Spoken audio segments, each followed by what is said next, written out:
మహిళ ఎం అంటే multi talented, ఏ అంటే అంబిషన్, హెచ్ అంటే హ్యూమరస్, మనం ఎప్పుడు నవ్విస్తూ ఉంటాం. ఇన్ అంటే ఇన్స్పిరేషన్, ఎల్ అంటే లవబుల్, అందరినీ ప్రేమిస్తూ ఉంటాం. ఏ అంటే ఆసమ్.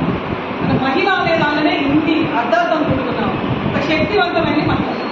ఈ సందర్భంగా మీ అందరికీ తెలియజేసుకుంటూ ఇంకొక విషయం కూడా ప్రసన్నగా చెప్పారు.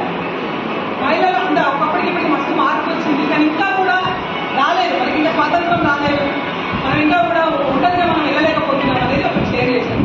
అవునంగా మీరు చెప్పేది కరెక్టే. ఎప్పుడు వస్తుంది పూర్తి స్థాయిలో మహిళా సాధికారత? ఎప్పుడు వస్తుంది మనకి? మనము నిర్ణయాత్మకమైన మన హక్కులనే, మనం నిర్ణయాత్మకమైన మార్గాలని మనమే డిసైడ్ చేసినాం. ఓన్లీ మహిళనే డిసైడ్ చేసినప్పుడు మాత్రమే మనకి అవకాశం ఉంటుంది. ఇప్పుడు చట్టసభల్లో మనకు కూడా మహిళలకు కూడా ఉంటేనే మనం ఏదైనా తీర్మానం మన చేతుల్లోనే చేయగలిగితే, చట్టసభల్లో కూడా మనం చేయగలిగితే మనం ఖచ్చితంగా పూర్తి స్థాయిలో మహిళా సాధికారత చేరుకున్నాం. మీకు ఎగ్జాంపుల్ చెప్తాను, నేను నాదే చెప్తాను. బయటల మీద స్థానిక సంస్థల్లో 50% రిజర్వేషన్, 50% రిజర్వేషన్లో మహిళలందరూ మనం నిలబడుతున్నాం, గెలుస్తున్నాం. కానీ ఇంకా భర్త చాటునే ఉంటుంది మహిళ. అయితే సర్పంచ్ కానివ్వండి, ఎంపీటీసీ కానివ్వండి, ఏదైనా కానీ ఇంకా మహిళలు భర్త చాటునే ఉంటుంది. కానీ 50% రిజర్వేషన్ ఉన్నప్పుడు కూడా నేను జనరల్లోనే గెలిచిన. అయితే ఎంపీటీసీగా 5 సంవత్సరాలు జనరల్లో గెలిచిన, సర్పంచ్గా జనరల్లోనే గెలిచిన. జనరల్లో గెలిచి ఎవరు బయటకు వస్తారో, ఎవరు సేవ చేయాలనుకుంటారో, ఏదైనా మహిళ రాజకీయంగా చైతన్యవంతులు అయినప్పుడే దేశం బాగుపడుతుంది. మీరన్నా మహిళలు కూడా స్వేచ్ఛగా బయట తిరగలుగుతారు. ఇప్పుడు ఇక్కడికి వచ్చిన మహిళలు ఉన్నారు, ఒక్కొక్క మహిళ 10 మందిని మోటివేట్ చేయండి, రాజకీయాన్ని ఇంకా ముందుకు రమ్మనండి. స్థానిక సంస్థల్లో మనకున్న రిజర్వేషన్ మనం తీసుకొని ఉన్న వాళ్ళు, గెలిచిన వాళ్ళు వాళ్ళే ఉండాలి. ఇంకా భక్తి చాటుకున్నంత వరకు మనం ఎప్పటికీ కూడా ఇంతే ఉంటాం.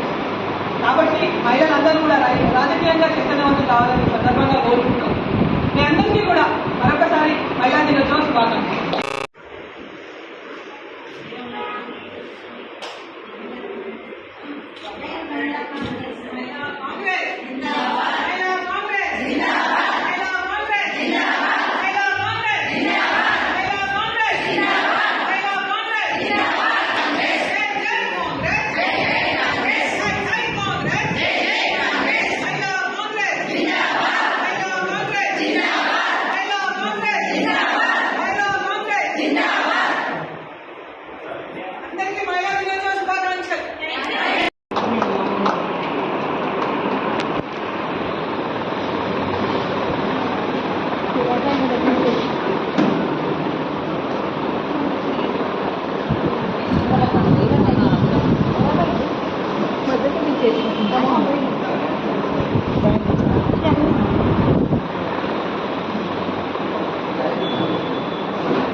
కానీ పూర్తి స్థాయిలో నేనే ప్రతిదీ కూడా చేసుకుంటాను.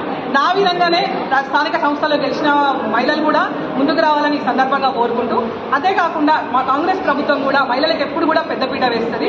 ఆ రోజు సోనియా గాంధీ గారు ఇచ్చిన మన గ్యారంటీలలో కూడా మాకు మహిళలకు సంబంధించినే 4 ఎక్కువగా ఉన్నాయి.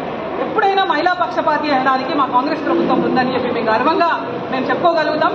మరొకసారి మహిళలందరికీ కూడా అంతర్జాతీయ మహిళా దినోత్సవ శుభాకాంక్షలు.